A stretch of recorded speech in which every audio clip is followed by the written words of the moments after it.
할렐루야. 주말승계의 아침 묵상입니다. 신명기 22장 13절.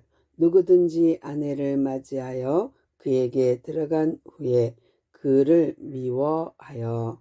아멘. 구약에서 특별히 신명기 법전에서 성에 대해서 자세하게 기록하고 있는데요.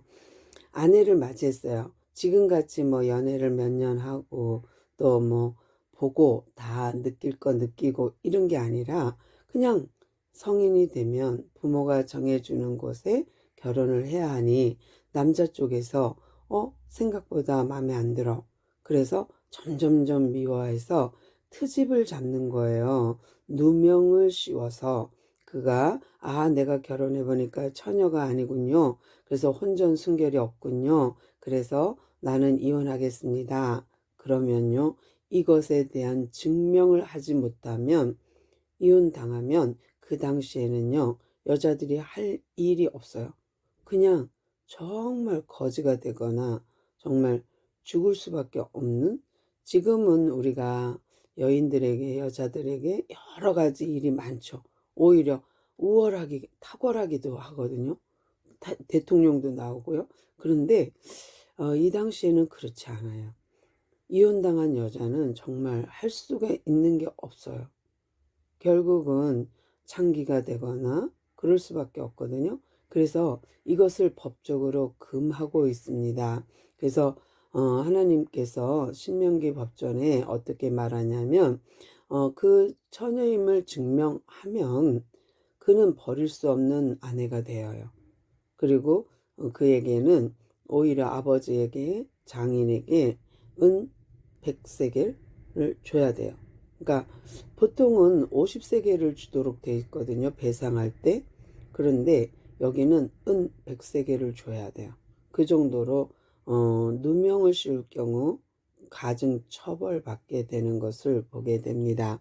또 이제 성 문제에 관해서는 굉장히 자세하게 다루고 있는데요. 지금은 동거하고 나서 결혼한다? 또 경험하는 것은 나쁜 것이 아니다. 또 이런 거 많죠.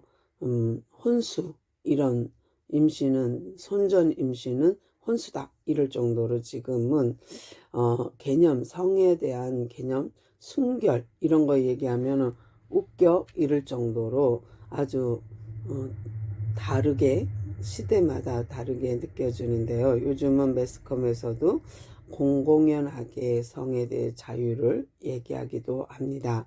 그러나 성경 그리스도인은 그러면 안 돼요. 그러지 않아야 돼요. 약혼한 여자는 결혼한 것으로 치부해요.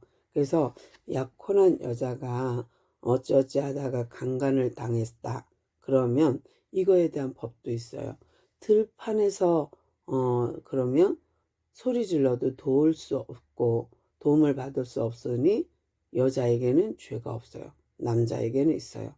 그러나 도시에서, 성읍에서 강간을 당했다. 그러면 둘 다 책임이 있어요. 왜냐하면 도움을 받을 수 있었는데 도움받기를 청하지 않았은 것은 동의한 걸로 보기 때문에 그렇습니다. 그래서 계속해서 신명기 법전에서는 성에 대해서는 엄청 엄격하고요. 또 약혼하지 않은 처녀가 이런 일을 당했을 때도 마찬가지예요. 반드시 그 남자는 그 여자를 아내로 맞이해야 합니다. 아내로 맞이해주지 않으면 그 여자는 생계가 어렵기 때문입니다. 또 아버지에게 정상적인 은 50세겔을 주도록 돼 있어요. 그러니까 혼인할 때 주는 지참금처럼 반드시 주게 돼 있거든요. 이렇게 성경에서는 최초로 만든 가정을 만든 것도 하나님, 그리고 정말 우리에게 주신 아름다운 성, 결혼해서 아이를 출산할 수 있는 생육 번성 충만할 수 있는 이 법을 주신 그 분이 이렇게 규정한 거예요. 그러면 우리는 그 규정을 따르는 게 좋습니다. 왜요? 만드신 이가 그분이기 때문이죠. 오늘도 우리가 창조주 하나님이 무엇을 우리에게 요구하고 있는지 생각하는 귀한 하루 되기를 소망합니다. 주님 감사합니다. 오늘도 주의 법대로 살게 하시고 주님이 원하시는 법대로 우리가 살도록 도와주옵소서.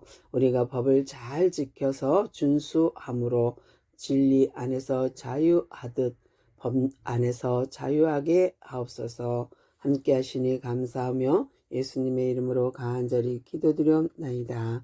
아멘.